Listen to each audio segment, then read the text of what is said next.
A situação em Gaza deteriorou-se rapidamente, transformando-se numa guerra de larga escala. A crise humanitária no território cercado agrava-se a cada dia que passa, exacerbada pela falta de intervenção internacional para estabelecer um cessar-fogo, apesar dos contínuos e fervorosos pedidos de paz. Paralelamente, as dinâmicas geopolíticas na região do Oriente Médio estão passando por mudanças significativas. Enquanto isso, Irã e Arábia Saudita, duas das nações mais poderosas e influentes da região, estão realizando uma cúpula para tentar chegar a um consenso sobre os próximos passos a seguir, sinalizando potencialmente uma frente unida em meio a um período turbulento na história da região. Será que esses dois países muito diferentes se unirão em uma frente unificada contra Israel? Ou isso desencadeará um novo confronto entre os dois países? É exatamente isso que veremos nesse vídeo, então fique ligado enquanto discutimos como o Irã e a Arábia Saudita estão se preparando para agir. Mas antes de continuarmos, quero te mostrar uma coisa. A Black November na Cloud Importados começou, e eles acabaram de lançar um combo especial para você. Na compra do relógio Smartwatch Ultra, você leva um fone AlphaPod de graça, e você pode escolher entre dois modelos, o Pro e o M90. Garanta hoje mesmo seu smartwatch com mais de 50 funcionalidades, e escolha seu AlphaPod totalmente de graça. Não perca essa oportunidade única. Use nosso cupom Realidade10 e escolha seu combo com um super desconto. E não se esqueça, é por tempo limitado, os links estão na descrição. Irã e Hamas têm uma longa história de aliança e cooperação, especialmente em sua oposição a Israel. O Irã forneceu ao Hamas apoio financeiro, militar e político, além de treinamento e armas. No entanto, o Irã negou qualquer envolvimento direto no ataque do Hamas a Israel em 7 de outubro de 2023. O que o Irã fez, porém, foi manifestar apoio ao Hamas, elogiando sua resistência e coragem. Segundo declarações iranianas, as ações do Hamas são vistas como totalmente autônomas e firmemente alinhadas com os interesses legítimos do povo palestino. Essa posição iraniana destaca a percepção de que as atividades do Hamas são uma representação válida e legítima das aspirações palestinas. Alguns analistas sugeriram que o Irã pode ter tido um papel no planejamento ou facilitação do ataque, direta ou indiretamente, através de seu representante, o Hezbollah, que tem laços estreitos com o Hamas. Eles apontam para a escala e sofisticação do ataque, que envolveu incursões terrestres, marítimas e aéreas, além do uso de drones e parapentes, que requerem tecnologia avançada e treinamento. Eles também observam que o Irã tem interesse em enviar uma mensagem a Israel e aos Estados Unidos, bem como a seus rivais regionais, como a Arábia Saudita e Emirados Árabes Unidos, demonstrando sua posição como uma força poderosa e influente na região do Oriente Médio. No entanto, outros especialistas argumentam que o Irã pode não ter estado diretamente envolvido no ataque ou pode ter desconhecido seus detalhes. Eles apontam para o fato de que o Hamas tem sua própria agenda e capacidades, e que pode ter agido independentemente ou em coordenação com outras facções palestinas como a Jihad Islâmica. Eles também observam que o Irã pode ter evitado uma escalada maior ou retaliação de Israel e dos Estados Unidos, especialmente no contexto de suas negociações indiretas para reviver o acordo nuclear e suavizar as sanções. No entanto, a situação parece estar à beira de uma mudança significativa, com a participação iminente do presidente iraniano, Ebrahim Raisi, em uma cúpula na capital da Arábia Saudita, focada na guerra entre Israel e o Hamas. Esta seria a primeira visita de Raisi ao reino desde que os dois países concordaram em restaurar relações diplomáticas após 7 anos de ruptura, um acordo intermediado pela China e anunciado em março. O acordo foi visto como um grande avanço nas tensas e turbulentas relações entre Irã e Arábia Saudita, duas das potências mais influentes e rivais no Oriente Médio, com interesses e aspirações concorrentes para a liderança regional. Os dois países têm estado em desacordo sobre várias questões geopolíticas, como políticas de exportação de petróleo, relações com os Estados Unidos e outros países ocidentais, e envolvimento em guerras por procuração na Síria e no Iêmen. Suas relações também foram afetadas por diferenças religiosas, já que o Irã é a principal potência muçulmana xiita e a Arábia Saudita é a principal potência muçulmana sunita. A cúpula está sendo organizada pela Organização de Cooperação Islâmica, também conhecida como OCI, um bloco de 57 países de maioria muçulmana, com sede na cidade costeira saudita de Jeddah. A OCI, fundada em 1969, afirma ser a voz coletiva do mundo muçulmano e trabalha para salvaguardar e proteger os interesses do mundo muçulmano no espírito de promover a paz e a harmonia internacionais. A OCI possui delegações permanentes nas Nações Unidas e na União Europeia, e mantém vários órgãos especializados e subsidiários afiliados dentro da estrutura da Carta da OCI. A organização expressou sua solidariedade e apoio à causa palestina e condenou a agressão israelense em Gaza. A cúpula está planejada para ocorrer um dia após uma reunião de emergência dos líderes da Liga Árabe sobre a guerra, também na capital saudita, Riad. A Liga Árabe, fundada em 1945, é uma organização regional de 22 estados árabes com o objetivo de fortalecer os laços entre os estados-membros, coordenar suas políticas e promover seus interesses comuns. A Liga Árabe também denunciou os ataques israelenses em Gaza e pediu o fim imediato da violência e a retomada do processo de paz com base na solução de 2 estados. A comunidade internacional aguarda com grande expectativa os desdobramentos da próxima cúpula.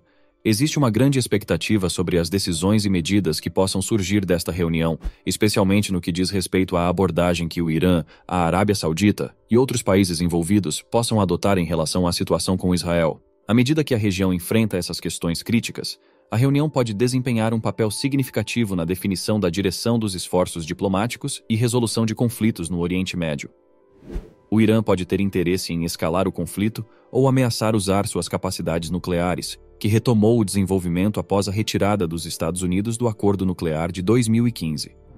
No entanto, o Irã também pode não querer arriscar um grande confronto ou retaliação de Israel ou dos americanos, especialmente em um momento em que está envolvido em negociações indiretas para reativar seu acordo nuclear e aliviar as sanções. Portanto, o envolvimento do Irã na guerra em Gaza é mais provável que seja indireto e encoberto, mas isso pode mudar dependendo dos desenvolvimentos e dinâmicas da situação. O Irã pode buscar aumentar sua influência e alavancagem na região ou evitar mais isolamento e pressão. Eles também podem agir em coordenação ou competição com outros atores regionais, como Arábia Saudita, Turquia, Egito e Catar, que têm seus próprios interesses e agendas no conflito. O presidente iraniano, Raisi, e o príncipe herdeiro saudita, Mohammed bin Salman, tiveram sua primeira conversa telefônica em 12 de outubro e falaram longamente sobre o conflito em andamento. Durante a ligação, ambos os líderes expressaram seu apoio à causa palestina, que tem sido uma questão central para o mundo muçulmano e uma fonte de tensão com Israel. É importante notar que nenhum desses países reconhece oficialmente Israel, embora tenham algum nível de cooperação e diálogo encobertos sobre questões de segurança e inteligência. A agência de notícias estatal iraniana, IRNA, também relatou sobre a conversa, indicando que os 2 líderes falaram sobre a importância de parar os crimes de guerra contra a Palestina. Os relatórios disseram que Raisi e Salman enfatizaram a necessidade de unidade islâmica e condenaram os crimes de Israel e o sinal verde dos Estados Unidos. Analistas agora acreditam que a guerra em andamento prejudicou significativamente o potencial de um acordo de normalização entre a Arábia Saudita, país que abriga os locais mais sagrados do Islã, e Israel, um país que muitos muçulmanos consideram um ocupante ilegítimo da terra palestina. Esse processo de normalização foi incentivado pela administração do presidente dos Estados Unidos, Joe Biden, que buscou construir sobre os Acordos de Abraão, uma série de acordos assinados em 2020 entre Israel e 4 países árabes: Emirados Árabes Unidos, Bahrein, Sudão e Marrocos. A Arábia Saudita, que tem sido uma aliada-chave dos americanos na região, estava em conversações com Washington sobre a possibilidade de normalizar os laços com Israel em troca de vários benefícios, incluindo garantias de segurança e assistência no desenvolvimento de um programa nuclear civil. No entanto, a guerra mudou o cálculo político e o sentimento público na região, já que muitos árabes e muçulmanos expressaram sua solidariedade e simpatia pelos palestinos, bem como sua raiva e ressentimento em relação a Israel e aos Estados Unidos.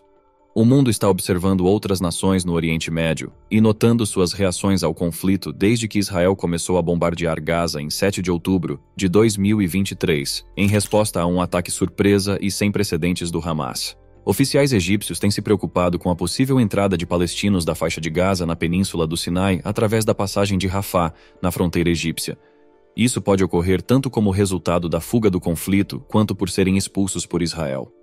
O medo de um grande deslocamento de palestinos foi exacerbado por vários fatores, incluindo a implementação por parte de Israel de um bloqueio total, conforme referido pelo ministro da Defesa, Yoav Gallant, que impede a importação de suprimentos essenciais como alimentos, eletricidade e combustível para Gaza, criando uma crise humanitária e um desastre de saúde pública. Além disso, houve indicações de atuais e ex-oficiais israelenses sugerindo o desejo de remover a população de Gaza. seja transferindo-os para outros países ou criando uma zona tampão ao longo da fronteira. O Egito deixou claro para seus parceiros regionais e internacionais que não quer se tornar um destino para pessoas deslocadas de Gaza. Esta postura é fundamentada em razões estratégicas e práticas. O Cairo lembra dos eventos da Guerra de 1948 que se seguiu à criação de Israel, durante a qual muitos dos atuais residentes de Gaza e seus ancestrais deixaram ou foram forçados a sair das vilas que agora fazem parte de Israel. Israel não permitiu que esses palestinos retornassem às suas casas após o fim da guerra, criando os problemas de refugiados que persistem até hoje. O Egito está preocupado que esse padrão histórico possa facilmente se repetir após o conflito atual diminuir. Isso resultaria em muitas pessoas em Gaza tornando-se refugiadas pela segunda ou até terceira vez, dificultando ainda mais as aspirações palestinas por um Estado e colocando a responsabilidade pelo cuidado dos deslocados sobre o Egito, que já enfrenta desafios econômicos e de segurança. O Egito, portanto, tomou várias medidas para prevenir ou limitar o movimento de palestinos de Gaza para seu território. Manteve a passagem de Rafah principalmente fechada, exceto por alguns dias quando permitiu a evacuação de alguns palestinos feridos e estrangeiros, bem como a entrada de alguma ajuda humanitária. Também implantou mais tropas e equipamentos ao longo da fronteira para monitorar e controlar a situação.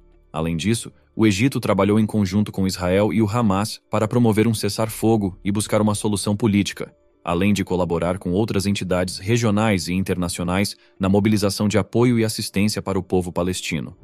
Na tentativa de impedir essa saída em massa de palestinos de Gaza, o Egito pediu a entrega de ajuda humanitária à região e se opôs fortemente a uma invasão terrestre israelense. O Egito, que tem um tratado de paz com Israel e abriga a única passagem de fronteira com Gaza que não é controlada por Israel, tem desempenhado um papel-chave na mediação entre Israel e o Hamas. No entanto, quando o Egito começou a preparar comboios de ajuda em Al-Arish, uma cidade no norte do Sinai, Israel realizou ataques aéreos perto do portão da fronteira de Rafah em 4 ocasiões entre 9 e 16 de outubro, dificultando seu uso. Israel afirmou que os ataques visavam militantes do Hamas e suas armas, mas o Egito condenou-os como uma violação de sua soberania e um obstáculo aos seus esforços humanitários. Em resposta ao impasse, oficiais egípcios pediram aos Estados Unidos que mediassem e pressionassem Israel a permitir a entrada de ajuda em Gaza. Desde 21 de outubro, Israel permitiu a passagem de pequenas quantidades de alimentos, água e suprimentos médicos através da passagem, após inspecioná-los e aprová-los. No entanto, devido a preocupações com a possível desvio para a ala militar do Hamas, Israel continuou a bloquear as entregas de combustível, essenciais para o funcionamento de geradores e veículos em Gaza, onde o fornecimento de energia foi cortado pelo bombardeio israelense. Até o final de outubro, segundo relatos de autoridades locais e entidades internacionais em Gaza, essa estratégia resultou em sérias deficiências em hospitais e diversas operações humanitárias. O sistema de saúde em Gaza, que já era frágil e sobrecarregado antes da guerra, foi sobrecarregado pela afluência de feridos e doentes que carecem de cuidados e medicação adequados. O sistema de água e saneamento também foi gravemente danificado, apresentando risco de surtos de doenças e perigos ambientais. A situação de segurança alimentar também se deteriorou, já que muitas pessoas perderam suas fontes de renda e meios de subsistência e enfrentam dificuldades em acessar mercados e assistência humanitária. No mesmo dia, a Casa Branca informou que 66 caminhões de ajuda haviam cruzado nas últimas 24 horas, mas reconheceu que os suprimentos estavam longe de atender à extensa necessidade na faixa de Gaza, que abriga 2,3 milhões de pessoas, mais da metade das quais são crianças. Além disso, o Egito, juntamente com o Catar, esteve envolvido em negociações sobre a libertação de israelenses e outros que foram feitos reféns pelo Hamas em 7 de outubro. O Catar, que tem laços estreitos com o Hamas e fornece apoio financeiro e humanitário a Gaza, ofereceu-se para pagar um resgate pelos reféns, enquanto o Egito se ofereceu para facilitar a troca deles por prisioneiros palestinos detidos por Israel. No entanto, as negociações foram interrompidas pela violência contínua e pela falta de confiança entre as partes. Temos que concordar que é uma situação muito complicada. E agora queremos saber o que você acha disso tudo. Será que o Irã e a Arábia Saudita vão tomar alguma providência logo? Ou isso não tem chance de acontecer? Deixe nos comentários e nos vemos no próximo vídeo.